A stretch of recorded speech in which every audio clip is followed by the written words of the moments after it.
Back to this story now. Some good news this afternoon for South African motorists. The price of fuel is decreasing substantially.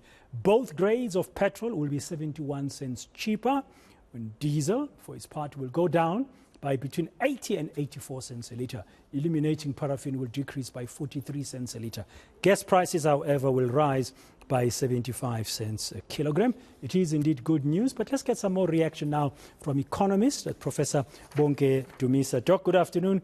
Welcome to today, and thank you very much for your time. I mean, cost of living is very high, and we know how much fuel prices contribute to that, as well as fueling, literally, pardon the pun, inflation in our country. But it's not just you and I as motorists who are going to be benefiting. Various industry sectors are going to be sighing a huge sigh of relief over the diesel decrease, for example. We are all very happy about this. And those who have been monitoring the rise and fall of the inflation rate, and including the food inflation, have noted that when we have had the diesel price cuts, we saw the corresponding inflation rate coming down a bit. So since over the past 2 months, we've seen the diesel prices coming down and petrol prices not necessarily coming down at the same time, we did see the decrease in the inflation rate to 6.8% and the food inflation coming down a bit from the very bad 14%. Because every time you increase the diesel prices in particular, most of the goods that we use at home and everywhere are transported through the road. So if ever their prices go up, then that pushes up the inflation.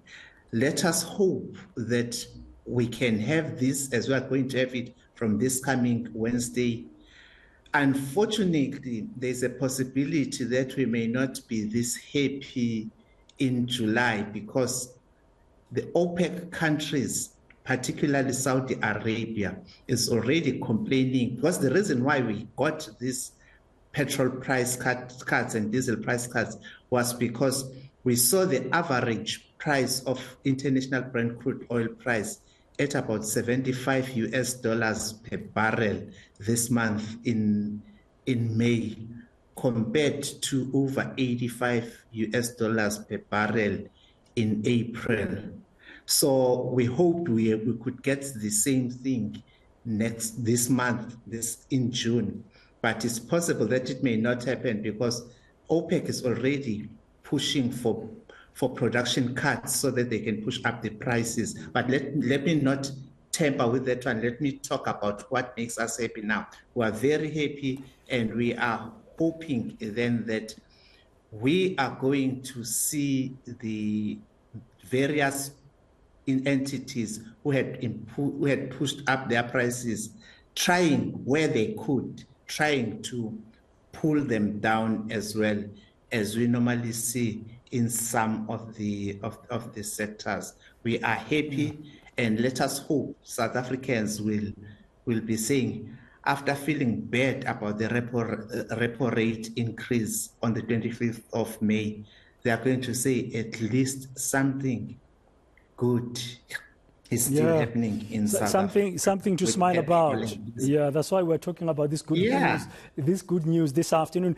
But from your answer there, diesel plays such an important role beyond transportation, as you said, transportation of goods that we all consume. I mean, manufacturing sector will rely on diesel, farmers will rely on diesel, particularly now with load shedding as well. That's the thing, and that's why I was saying the petrol prices are going down, but I specifically mentioned the diesel prices because that's where most of our economy depends, including load shedding, as you are saying.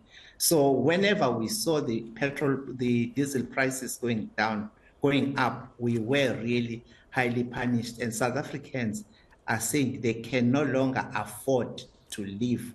So at least in Afrikaans, they say biki biki maak meer. So small makes more. So let us hope we're going to have more of this big, better news so that South Africans can, for a change, move away from negativity and start saying we've got more positive things. Yeah, and hopefully the rand might recover somewhat between now and July. I know we are expressing our happiness right now about this good news this week, but there is July to come, especially because you said Saudi Arabia is complaining and they want a cut in production, so there could be the demand can change. That could affect us, but the rand will play an important part there because we buy all our oil from overseas in dollars.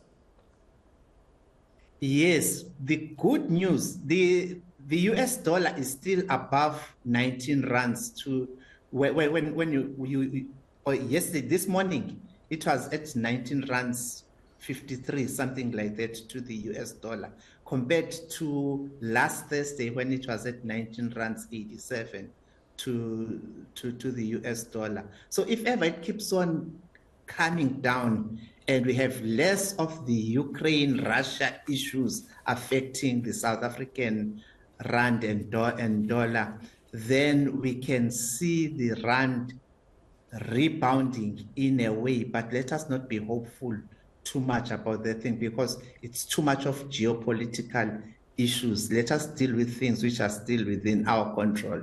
And the fuel price in decrease as it is now is within our control. Yeah, in a nutshell, Doc, as we conclude, I know you're attending a meeting where you are. Can we, in a nutshell, this is more than this week's decrease in diesel and petrol and paraffin, although gas is going up, it's more than a relief just for consumers in South Africa. It is a relief for both. We must remember that any petrol price increase or diesel price increase pushes up both the cost of living for the consumers and the cost of doing business for businesses. So when these two go down, they will, in a way, pull down the inflation. And you must remember that all these repo rates have been because the inflation was going up. So as we said, at the last time, at least it did come down to 6.8. So if ever the petrol price cuts and diesel price cuts help in pulling it down even further, we may hope to have a repo rate of not more than 25 basis points the next time they meet. So there are many things which can be improved just by these fuel price cuts now, starting from Wednesday. Thank you very much, Dr. Bonke Dumisa there, an economist, just giving us his reaction and some insights about the news that we're bringing you this afternoon. Some good news, the price of diesel going down and the price of petrol, both grades also going down. Paraffin is also going down, but gas is not going down. So it's good news all around, not just for consumers, but generally for economic activity.